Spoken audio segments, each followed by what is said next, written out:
Magandang umaga sa inyong lahat. Ang paksang tatalakayin natin ngayon ay tungkol sa pagsusuri sa rehistro ng wika ng mga mananahi. Sa bahaging ito, sinisiyasat natin ang rehistro ng wika o ang mga espesyal na salitang ginagamit ng mga mananahi sa kanilang trabaho.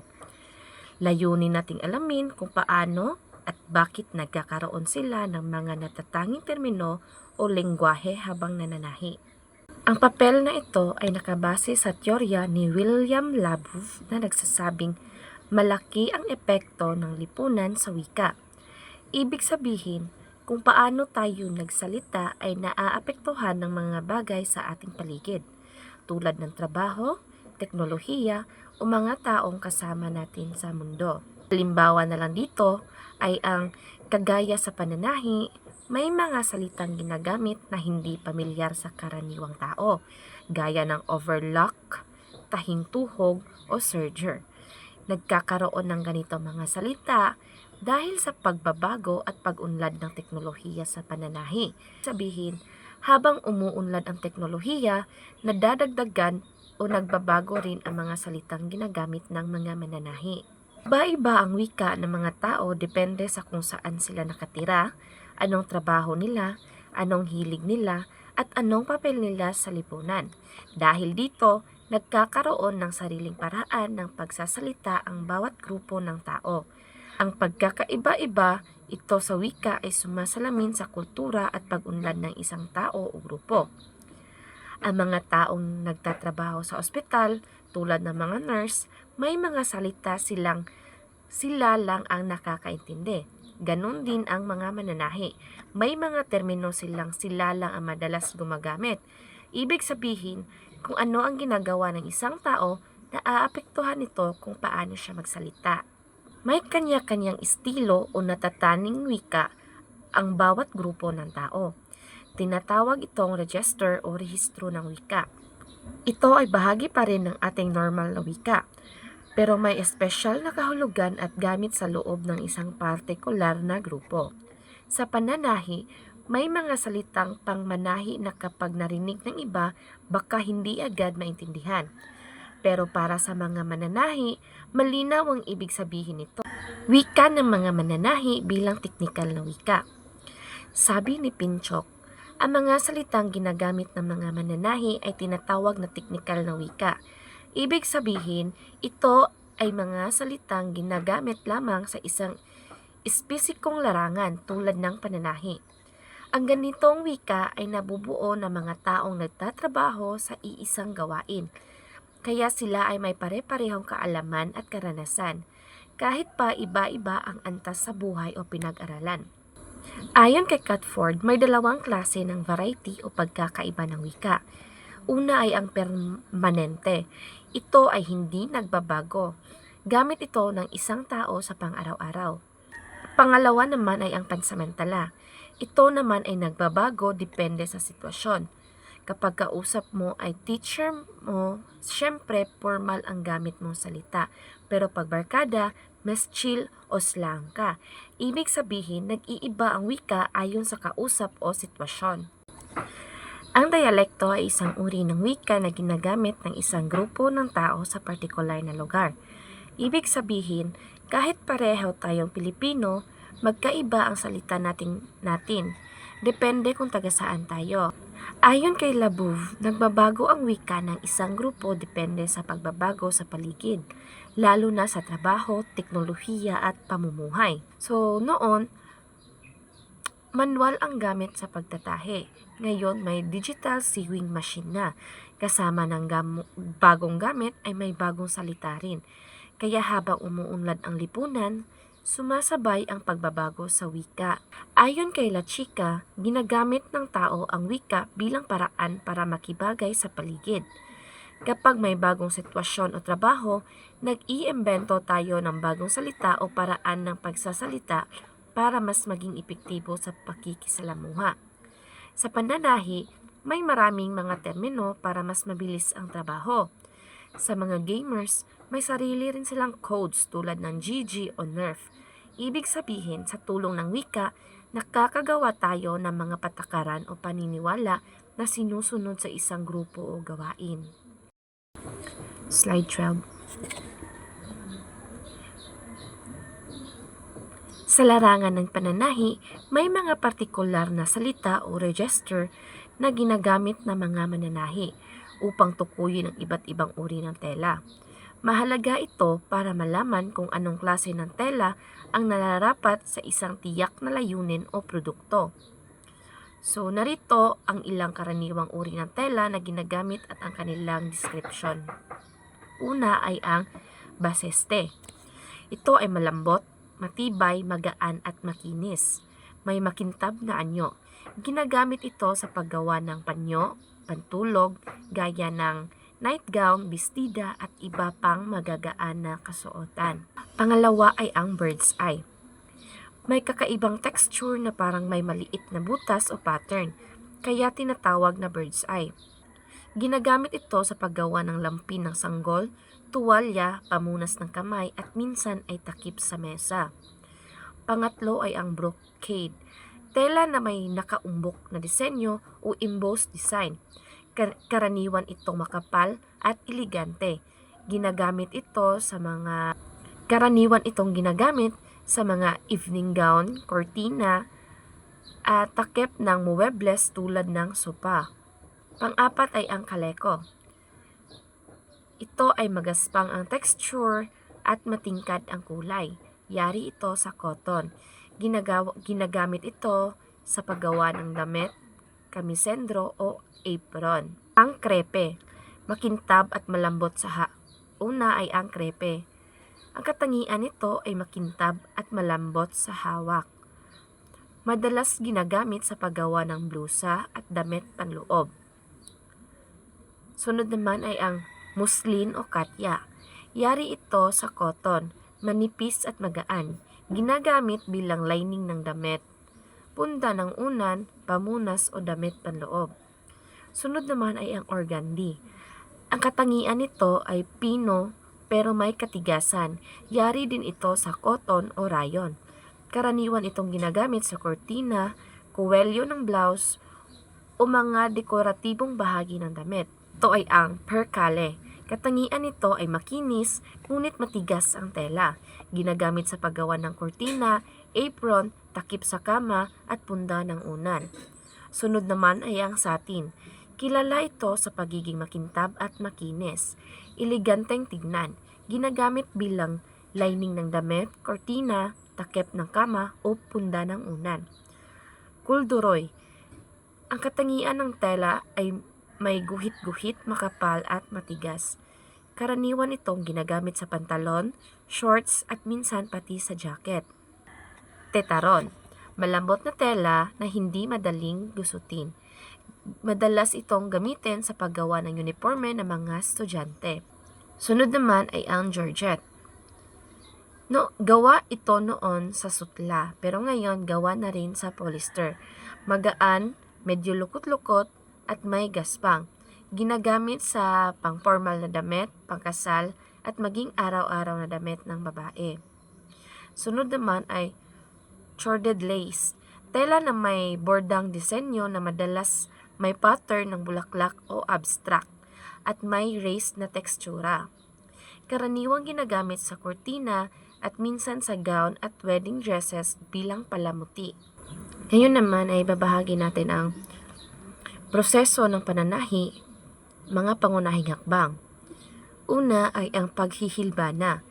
Ito ay pansamantalang tahi na ginagawa para maisaayos muna ang tela bago ito tahiing permanente. Ginagamit ito para pansamantalang isecure ang mga parte ng tela gaya ng tupi o lupi. Sunod ay ang pagtuturos. Ito ay uri ng pananahi na ginagamit para ayusin ang mga punit sa tela. Karaniwang ginagamit ito kapag kailangang magsulsi ng nasirang parte ng damit. Sunod ay ang paglilip. Tumutukoy ito sa pagtahi ng tinuping dulo o laylayan ng tela. Ginagawa ito gamit ang kamay at karaniwang hindi ginagamit ang makina, overcasting stitch. Isang uri ng tahi na pahilig at ginagamit para hindi maghimulmol ang gilid ng tela. Parang zigzag ang ayos nito sa gilid. Sunod ay ang pagsusulsi. Ito ay ang pagtahi sa mga punit o butas sa damit. Maaari itong gawin sa pamamagitan ng pagtapal ng bagong tela o pagdugtong ng mga gilid ng butas. Sunod ay ang pasada. Isang diretsong hilira ng tahi. Basic stitch ito na ginagamit para pagsama-samahin ang dalawang tela. Pang-apat ay ang tistis o tastas. Tumutukoy sa pagtanggal ng maling tahi gamit ang tinatawag na seam ripper o gunting. Ang istritso.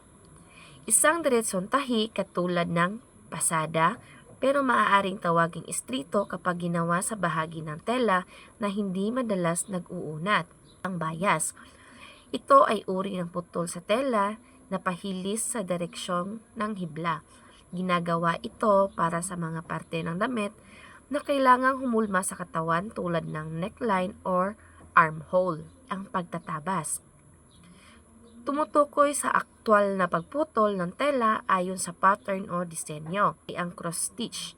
Ito ay uri ng tahi na pa-cross ang hugis. Karaniwang ginagamit bilang dekorasyon, hindi pangdikit ng tela. Ang stitches o palamuting tahi. Mga tahi na ginagamit hindi lang para magdikit ng tela, kundi bilang dekorasyon o design. Mga gamit sa pananahi, bahagi at pantulong. Una ay ang aleta. Ito ang tawag ng mga mananahi sa zipper. Isa itong ginagamit sa pangbukas at pagsara ng mga kasuotan gaya ng pantalon, palda at bag. Pangalawa ay automatiko. Tawag sa magic button o uri ng botones na may dikit. Madalas itong nakakabit lang sa pamamagitan ng snap o magic tape. Pangatlo ay ang cordon. Isang makapal na sinulid na ginagamit para umalsa o bumakat ang tahi. Karaniwan itong ginagamit sa palamuti ng mga kasuotang damit o pang-seremonya. Pang-apat ay ang pigi. Tawag sa pedal ng makina na tinatapakan gamit ang paa upang paandarin ang makina. Panglima ay koreya. Isang makapal na tali o sinturon sa makina na umiikot para mapaandar ito ay ang kusek.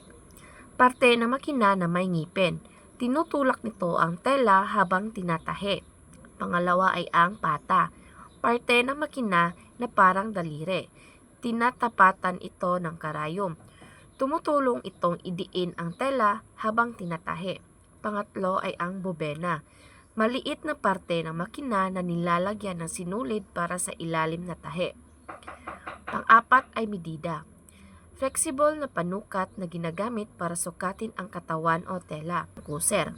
Isang tawag sa bahagi ng makina na may ngipin tulad ng kusek na tumutulak sa tela pasulong. Velcro. Pandikit na tela na kadalasang ginagamit sa bag, wallet at bulsa ng pantalon.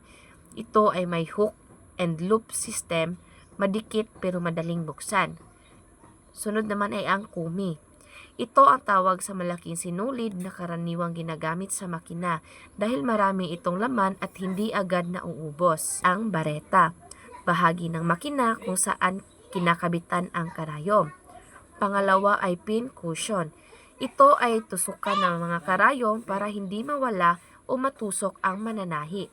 Pangatlo ay ang kanelya. Bahagi na nasa loob ng bobina kung saan nakapulupot ang sinulid.